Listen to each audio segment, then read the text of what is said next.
안녕하세요. 반갑습니다. 2023년 고졸 검정고시, 중졸 검정고시 도덕과목 해설을 맡은 김석 선생입니다. 맨날 이렇게 말하기 헷갈려요. 검정고시 시험을 보시기 전에 아마 이 영상을 보실 텐데, 이 영상을 보시는 분들이 모두 검정고시 시험을 잘 보시고 좋은 결과가 있으시기를 진심으로 기원합니다. 저와 함께 같이 기출문제를 보시죠. 저와 함께 볼까요? 시작해 보겠습니다. 자, 1번입니다. 다음에서 설명하는 개념을 골라보래요. 인간으로서 마땅히 지켜야 할 도리다. 이렇게 인간으로서 마땅히 지켜야 할 도리를 우리는 도덕이라고 합니다. 네, 도덕. 욕구라는 거는 이제 우리가 필요한 어떤 충족시켜야 될 그 무엇이죠. 도구는 이제 그걸 하는데 필요한 거고, 혐오는 뭐 이렇게 저리 싫어하는 거에 가까우니까 정답은 1번입니다. 자, 2번. 세대 간 갈등을 해결하기 위한 필요한 자세가 아닌 거. 갈등을 해결하려면 서로 대화를 해봐야겠죠? 그리고 뭐 잘한 거 잘못한 거 서로 격려하고, 특히 세대 간 갈등이니까 뭐 윗세대든 아랫세대든 서로에게 필요한 격려할 게 있을 거예요. 그리고 각자 세계의 세대에 대해서 공감할 필요가 있죠. 마지막, 비난은 좀 아니죠. 그죠? 비난을 하면 해결될 것도 안 되겠다. 여러분 조심합시다. 비난을 하면 안 돼요. 답은 2번입니다. 자, 3번입니다. 다음에서 설명하는 개념. 전 세계 교류가 일상화돼서 정치, 경제, 사회, 문화 등 여러 분야에 서로 연결되는 현상, 요걸 세계화라고 하거든요. 세계화라고 하는데, 세계화라는 게 어떤 개념이냐면, 자, 일단 요렇게 생각하시면 돼요. 여기 A라는 지역하고 B라는 지역이 있습니다. 그러니까 이 두 개의 지역에는 장애물이 있는 거죠. 어떤 이유인지 모르겠으나 뭐 높은 산이든 높은 바다든 장애물이 있어요. 이 장애물이 이 두 지역 사이의 교류를 막고 있는 거예요. 못하게. 그러니까 여기는 독특하게 각자의 문화가 발달하는 거지. 그런데 어찌어찌 하다 보니, 예를 들면 터널이 하나 뚫렸다고 해볼까요? 이 두 곳에 터널이 뚫렸어요. 터널이 뚫리면 어떻게 돼요? 그렇죠. 가까워지니까 쉽게 교류를 할 수 있게 되는 거지. 단순하게 뭐 어떤 하나의 분야에서만, 뭐 정치면 정치, 경제면 경제, 요거 하나만 교류를 하는 게 아니라 거의 모든 곳에서 교류가 일어나니까, 그래서 여기 보시면 정치, 경제, 사회, 문화 등의 모든 부분에서 교류가 일어나는데, 이런 현상을 우리가 뭐라고 얘기한다? 세계화, 이렇게 이야기합니다. 그러니까 경계가 없어지고 교류가 일어나는 현상을 세계화라고 한다, 이렇게 보시면 되겠어요. 답은 1번이고요. 자, 4번입니다. 입장을 바꿔서 도덕 원리를 적용해 보는 것. 네, 여기서 포인트죠. 입장을 바꿔라. 그렇죠. 입장 바꿔 생각해 보고 볼 것. 자, 입장을 바꿔서 생각해 봐라. 사실은 여기서 이미 나왔어요. 뭐요? 역할 교환 검사죠. 그러니까 어떤 그 도덕적인 거에서 이렇게 해도 되냐, 이런 게 맞는 거냐라고 했을 때 뭘 해보면 딱 제일 이해하기 쉽다? 입장 바꿔 생각해 보라 이거죠. 내가 누군가를 예를 들면 학교 폭력, 학폭을 해. 그러면 입장 바꿔, 네가 학폭을 당한다면 어쩔 거냐 이거죠. 내가 누구한테 빵 셔틀을 시켜, 네가 셔틀을 하면 어떨 거냐 이거죠. 입장 바꿔 생각해 보면, 그렇죠, 괴롭 그런 거를 해도 될지 안 될, 그 행동이 해도 되는 행동인지 아닌 행동인지를 뭐 할 수 있다? 쉽게 구별할 수 있는 거죠. 친구를 괴롭혀도 괜찮다고 주장하는 학생한테, 그럼 너가 괴롭힘 당해도 괜찮겠어? 라고 물어보는 거죠. 그죠? 이런 걸 역할 교환 검사 이렇게 이야기합니다. 네. 나머지들은 뭐 볼 게 없어서 5번 문제입니다. 과학기술의 발달로 인한 문제점. 네, 과학기술의 발달은 교통수단의 발달로 이동시간이 줄었죠. 나이스, 좋아요. 실제로 이제 부산에서 서울까지 오는데 2시간 반? 와, 그것도 기차로? 대단하죠. 저 꼬꼬마 때, 제가 저희 고향이 여수거든요. 서울에서 영등포역에서 출발해서 여수로 가는데 저녁 9시 반인가 출발했는데 아침 7시에 도착했던 기억이 나거든요. 아침 6시 반인가 7시에 도착했던, 몇 시간 간 거야? 거의 뭐 한 9시간 가까이 갔는데, 그런 기억이 납니다. 근데 지금은 2시간 반이래요. 와, 이제 세상 완전히 바뀌었죠. 통신기술의 발달로 연락이 편해졌어요. 네, 편해졌죠. 의료기술의 발달로 건강이 증진되었어요. 그러니까 예를 들면 어지간한 병들은 이제 다 뭐 할 수 있어요? 건강검진이라든가 종합검진 같은 걸 해보면 어떤 병을 안고 있는지 다 알죠. 대단한 거죠, 진짜로. 이 의료기술의 발달이라는, 참, 그죠? 촬영 장비의 발달로 불법 촬영 증가. 이건 좋은 게 아니죠. 네, 그러니까 문제점은 4번이 되겠습니다. 불법 촬영은 절대 좋은 게 아니죠. 네, 난 몰래 남을 촬영하는 게 좋을 리는 없잖아요. 자, 5번은 4번이고요. 6번 보시죠. 기억에 들어갈 용어로 알맞는 거. 뭐뭐가 무슨 뜻인가요? 인간이라면 누구나 소중한 존재로 대우받아야 한다. 인간이라면 누구나 소중한 존재로 대우받아야 된다. 이걸 우리가 인간의 존엄성 이렇게 얘기합니다. 진로 탐색은 앞으로 내가 뭘 할 건가에 대해서 연구하는 거고, 종교 차별은, 인종 차별은 피부색을 가지고 차별하는 거죠. 집단 이기주의는 여기서는 적당한 용어가 아니므로 생략하도록 하겠습니다. 자, 인간의 존엄성이고요. 자, 그 다음에 부패 방지. 그렇죠. 부정부패를 안 하기 위한 노력. 적절하지 않은 거. 뇌물수수를 허용하면 안 되죠. 예, 뇌물을 받는 걸 허용하면 아주 세상 엉망진창이 될 텐데. 그죠? 여러분, 뇌물수수의 문제가 뭘까? 그러니까 뇌물을 바친 사람, 뇌물을 준 사람은 저 사람이 뇌물을 받았으니 나한테 뭔가 특혜를 주겠지라고 기대하고요. 뇌물을 받은 사람은 뇌물을 받았으니까 특혜를 줘야 해요. 안 그러면 그 다음에 뇌물 안 줄 거거든. 그러니까 문제가 생기는 거예요. 공정한 경쟁이 아니라 공정하지 못한 경쟁을 하기 때문이죠. 네. 그래서 허용하면 안 되고요. 청렴교육 실시하고, 공익신고자를 보호해야죠. 특히나 어떤 조직의 잘못된 일을 고발하는 공익신고자를 찾아가지고 그 사람에게 보복을 가하는 게 일상화 된다면 누가 이런 공익제보를 하겠어요. 그렇죠? 말도 안 되는 거죠. 답은 1번이고요. 8번입니다. 각종 정보 기술을 활용해서 다양한 정보를 생산하고 전달하는 일이 생활의 중심이 된 사회. 이런 사회를 우리가 정보화 사회라고 하죠. 네, 여기서 포인트는 정보를 생산하고 전달하는 일이 생활의 중심이 된다는 건 한마디로 말해 정보를 생산하고 전달하는 일이 그렇죠. 돈이 되는 사회예요. 그러니까 농업사회는 농사를 지어야 돈이 됐죠. 그 다음에 산업사회가 되면 공장에서 물건을 만들어야 돈이 됐잖아요. 지금은 무슨 사회인지라? 정보사회인지라 정보를 생산하는 사람이 돈을 버는 사회예요. 그러니까 예를 들면은 갤럭시 휴대폰에서 어떤 새로운 기술이 나왔다. 이거를 하루라도 빨리 안 사람이 있으면 갤럭시 주식을 샀겠죠. 그런 겁니다. 그런 게 뭐야? 그렇죠. 생활의 중심이 되는 사회를 우리가 정보사회 이렇게 이야기합니다. 자, 그 다음에 진정한 친구의 모습. 네, 알맞는 거. 1번 뒤에서 험담한다. 오씨, 안 되죠. 친구에게 무례하게, 오히려 친구일수록 서로 무례하게 대하면 나중에 서로 되게 우울해지죠. 친구가 아니게 되겠지? 친구를 믿어주고 배려한다. 네. 나쁜 행동을 방관하면 안 되죠. 나쁜 행동은 하지 않도록 얘기를 해줘야 될 거라고 생각합니다. 답은 3번이고요. 자, 10번 보시죠. 교사의 질문에 대한 대답으로 적절하지 않은 거. 이웃관계에 필요한 도덕적인 자세는 뭐냐? 그죠? 만나면 먼저 반갑게 인사하고요. 무거운 짐 들었을 때 도와주고요. 밤늦게 시끄럽게 노래를 부르면 안 되죠. 제가 노래를 듣는 걸 되게 좋아하는데 저희 옆집에서 한번 찾아온 적이 있어요. 조금 밤에 시끄럽다고. 그래서 그 다음부터는 이어폰을 끼고 노래를 듣습니다. 이거 되게 죄송하죠? 예, 이런 거 하면 안 됩니다. 시끄럽게 노래를 부르면, 심지어 노래를 잘 부르면 모르겠는데 노래도 못 부르면서 이렇게 부르면 되게 우울하죠. 자, 넘어갈게요. 자, 그 다음에 폭력이 비도덕적인 이유? 타인에게 고통을 주기 때문이죠. 당연하죠. 네, 인간의 존엄성을 못하게 하죠. 보장하지 못하죠. 그러니까 두들겨 맞아. 그러면 내 의지로 뭘 할 수가 없잖아요. 그러니까 사람이 되게 비참해집니다. 안전하지 못한 사회가 되겠죠?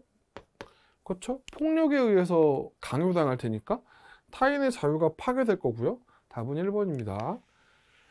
12번이요. 평화적 갈등 해결의 방법으로 옳지 않은 거. 여기서 포인트는 뭐예요?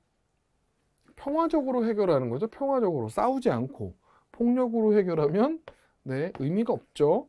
네, 답은 3번이 되겠습니다. 협상을 한다거나 뭘 조정을 한다거나 중재를 한다거나 이런 건데, 너가 우리 팀을 죽였으니 너도 죽어, 뭐 이런 방식은 갈등을 계속 키우기만 하지 절대로 뭐 하지 않는다?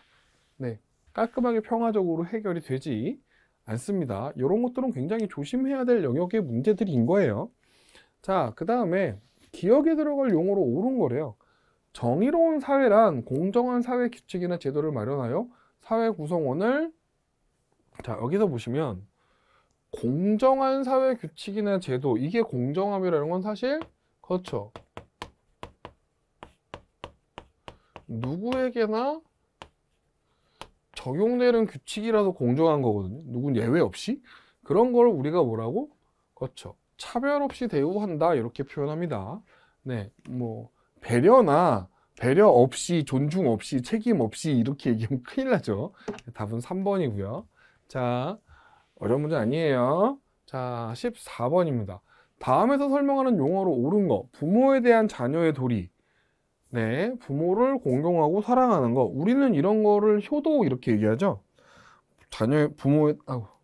부모에 대한 자녀의 도리. 우리는 보통 이런 걸 뭐라고 얘기한다? 효도라고 얘기합니다. 그러니까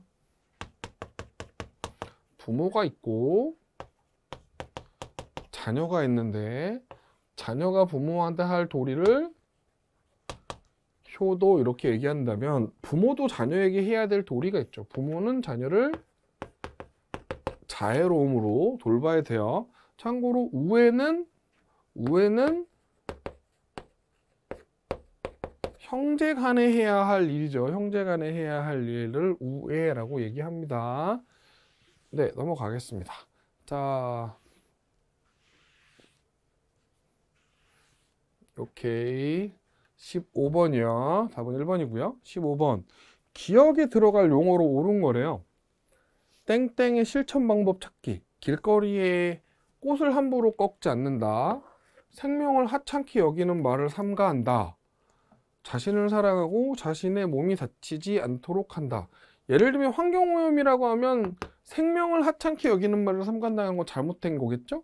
그죠? 고정관념이라는 건 어떤 잘못된 시각으로 문 세상을 바라보는 걸 우리가 고정관념이라고 얘기하죠. 예를 들면 뭐 뚱뚱한 사람은 게으르다 이런 식으로. 게으른 사람도 있지만 부지런한 사람도 있죠. 뭐 바짝 마른 사람은 다 부지런한가요? 그렇지는 않습니다. 예, 유언비어 당연히 안 되겠고요. 네, 생명 존중 요게 이제 답이 되겠죠? 네, 여기 보시면 생명을 하찮게 여기면 안 되고요. 몸이 다치면 안 되고요. 꽃도 생명이니까 꽃을 함부로 꺾지 말아라. 그러니까 전부 다 전체적으로 뭐를? 그렇죠. 생명을 존중하자. 요런 쪽의 길로 가고 있다는 걸 우리가 알 수 있습니다. 네, 넘어가도록 하죠. 네, 16번이요. 공정한 경쟁이 필요한 이유. 공정한 경쟁. 그러니까 다시 말씀드리지만 경쟁은 어쩔 수 없죠. 경쟁은 여러분 반드시 승자와 패자가 나눠져요. 경쟁은. 애초에 그런 게 경쟁이니까 경쟁은 승자와 패자가 나눠지는데 그걸 어떻게 해라? 공정하게 하라 이거죠. 누구나 다 인정할 수 있는 방법으로 똑바로. 그죠? 그러면 개인과 사회 전체의 발전을 위해 그렇죠. 사회 전체가 발전하려면 공정하게 경쟁하면 서로가 저도 인정할 수 있죠. 그리고 이겼다고 막 하지 않고 그 다음에 안정된 사회 질서를 무너뜨리려고 하면 곤란하지. 그죠? 사회 무너뜨리면 안 되죠. 그 다음에 서로 신뢰할 수 있는 사회를 만들기 위해 신뢰할 수 있는 사회, 예, 이게 맞는 말이겠고 부유한 사람이 더 유리한 기회를 주기 위해 공정한 경쟁이다. 그렇지 않죠. 부유한 사람에게 더 유리한 기회를 주는 사회를 우리가 공정하다고 이야기하지는 않습니다. 물론 어떤 나라에서는 부유한 사람에게 혜택을 주는 거 그냥 그 사람의 돈을 내면 부유함의 혜택을 받을 수 있는 그런 걸 하기도 하죠. 예를 들면 미국 같은 경우는 기여 입학 제도 같은 것들이 아주 발달되어 있는 나라라서 돈 내고 입학하는 거 흔한 일이에요. 하지만 네, 졸업하는 건 능력으로 해야죠. 돈을 내고 입학을 할 수 있어서 졸업은 마음대로 안 시켜줍니다. 자, 답은 그래서 네, 2번이 되겠고요. 기억 띄으시고 17번 기억에 공통적으로 들어갈 용어로 적절한 거. 생태중심주의입니다. 생태중심주의. 인간도 여기서 생태중심주의는 자 뭐라고 얘기해야 될까요? 여기에 나와 있는 말이에요. 인간도 자연의 일부라. 그렇죠.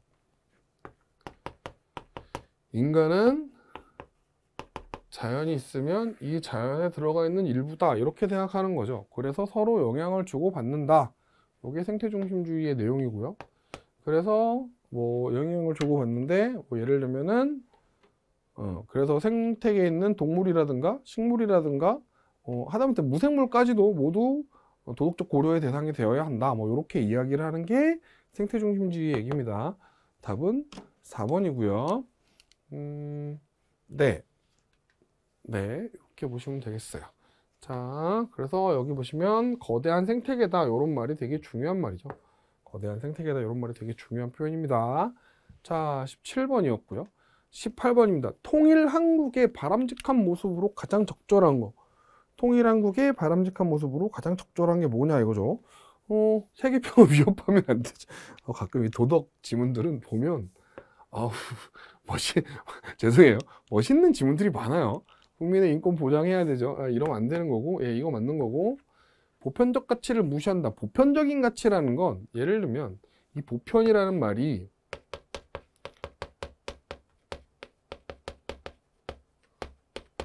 시간과 공간을 초월해서 되는 가치를 보편적 가치라고 하거든요. 그러니까 예를 들면 뭐가 있을까요? 살인하지 말라. 살인하지 말라. 이런 가치들. 살인이 용서되는 사회면 어떻게 되겠어요? 뭐 세상에 다 죽겠지? 서바이벌이 서바이벌. 그렇죠? 이건 유시되면 안 되죠. 그러니까 이건 틀렸고요. 문화적으로 폐쇄된 국가다. 오씨. 통일한국이 폐쇄된 국가면 오징어 게임 같은 거 수출도 못하는 거네요. 네, 바람직하지 않습니다. 지금은 이제 전 세계가 하나의 문화로 서로 다 랄랄라 하는 세상이라 인지라 문화적으로 폐쇄된 국가는 별로 바람직하지가 않죠. 네. 넘어가겠습니다. 답은 2번이고요. 자, 19번입니다. 환경 친화적인 소비 생활의 모습으로 적절한 거. 환경 친화적인이라는 거는 쓸데없는 거 안 쓰는 거죠. 물건 과대 포장하면 안 되겠지. 예, 먹을 만큼만 주문하는 게 좋겠고, 친환경 마크가 있는 제품을 사는 게 더 좋겠죠. 일회용 컵 대신에 개인 컵을 사용한다. 저도 요즘에서 이제 하고 있는 거거든요. 제가 이제 그 스타벅스나 커피 가게 같은 데 갈 때 개인 컵을 써서 개인 컵으로 제 텀블러를 가지고 달라고 얘기를 할 때가 있습니다. 일단 싸고요. 500원, 스타벅스 같은 경우에는 500원 싸게 해주니까 좋고, 뭐 일회용품 안 쓰는 게 좋죠. 안 쓸 수만 있다면. 네, 집에 가서 설거지하기가 좀 귀찮긴 합니다만 그래도 확인했겠죠. 예, 과대 포장하는 거는 별로 좋은 방법이 아니다. 답은 1번입니다. 19번. 자, 20번 문제 보시죠. 기억에 공통적으로 들어갈 용어. 기억이란 자신의 생각과 의지로 살아갈 수 있는 권리다. 여기 자신의 생각과 의지로 살아갈 수 있는 권리. 국가는 기억을 보장해야 한다. 네. 국민은 직업이나 종교 등의 삶의 방식을 스스로 선택할 수 있어야 된다. 이거 우리는 자유라고 합니다. 네, 자유. 그러니까 여러분 스스로 뭔가를 결정할 수 있는 권리죠. 이거 되게 중요한 거예요. 나에게 자유가 없다면? 어우, 끔찍하죠. 자, 방관은 그냥 냅두는 거고 명상이나 지식은 넘어가도록 하겠습니다. 21번. 도덕적인 행동을 하도록 하는 마음이야. 양심에 대한 설명이죠. 우리가 자발적으로 옳은 일을 하도록 이끌어. 나쁜 일을 하더라도 죄책감을 느끼지 않게 해. 잘못된 거죠. 틀린 거, 옳지 않은 거니까. 네, 답은 3번이 되겠습니다. 나쁜 일을 하고 죄책감을 느끼지 않으면 큰일 나죠. 막 할 거 아니야, 나쁜 일을. 그죠? 올바른 태도가 아닙니다. 네, 답은 3번이고요. 양심에 대한 거죠. 자, 그 다음에 22번. 삶의 목적을 설정해야 하는 이유. 그쵸. 여러분도 지금 이렇게 중학검정고시 공부를 하고 계시잖아요. 굉장히 소중한 거죠. 그러니까 뭐 예를 들면 저는 이렇게 생각합니다. 저는 제가 부모님을 감사히 잘 만나서 어려서 제대로 교육을 받았고 그래서 대학을 잘 나와서 여러분을 가르치는 이런 직업을 하고 있지만 여러 상황에 의해서 공부를 못하셨던 여러분들이 공부를 다시 하는 건 굉장히 중요한 용기라고 생각해요. 쉽지 않습니다. 이거 나이 들어서 다시 공부하고 아니면은 기회를 놓친 다음에 다시 공부하는 거 쉽지 않아요. 여러분의 선택을 지지하고 여러분의 용기를 응원합니다. 자, 삶의 목적을 설정해야 되는 이유로 옳지 않은 거. 삶을 의미 있게 살기 위해서. 이거 옳은 말이죠. 그렇죠? 그 다음에 목적을 설정해야 되는 옳지 않은 이유로는 자신의 행동에 대한 책임을 안 지려고. 목적을 설정하면 책임 안 지나요? 이게 틀린 얘기겠죠? 삶 속에서 부딪히는 어려움을 극복해내기 위해 네, 외부의 유혹에도 흔들리지 않는 삶을 살기 위해 그렇죠. 삶의 목적을 설정해야 하죠. 내가 가야 하는 지향점을 제대로 알고 있으면 사람은 흔들리지 않습니다. 네, 그게 되게 중요한 거죠. 답은 2번이고요. 23번. 다음 강연자가 설명하는 사회, 이 사회는 서로 다른 생활 양식을 가진 사람들이 함께 살면서 다양한 문화가 공존하는 사회다. 여기서 키워드는 다양한 문화가 공존하는 사회죠. 그렇죠? 독재 사회라든가 이기주의 사회는 말이 안 되고, 얘 답은 다문화 사회가 되겠습니다. 그렇게 어려운 얘기가 아니니까 넘어가도록 할게요. 24번입니다. 다음에 설명하는 기억, 개념. 도덕적으로 옳다고 여기는 것을 굳게 믿고 그것을 실천하려는 의지. 네, 옳다고 여기는 걸 믿고 실천하려는 의지. 우리는 이런 걸 도덕적 신념 이렇게 이야기합니다. 이기심은 내 이익을 중요하게 여기고, 내 이익을 중요하게 여기고, 내 이익을 얻기 위한 행동을 하는 걸 우리가 뭐라고 얘기해요? 이기심이라고 하죠. 네, 무관심이나 비도덕성은 넘어가도록 하겠습니다. 자, 25번입니다. 기억에 들어갈 용어로 가장 적절한 건 현대보다 더 나은 미래를 바라보고자 하는 마음, 한 일이 잘 이루어질 거라는 긍정적인 생각, 이런 걸 우리 희망이라고 하죠. 네, 어려운 얘기는 아니에요. 고통, 분노, 한계보다는 희망을 갖는 것이 중요하겠죠. 자, 지금까지 이렇게 해서 중학교 졸업 검정고시 도덕 과목 1회차 2023년 1회차 시험 문제를 한번 같이 풀어봤습니다.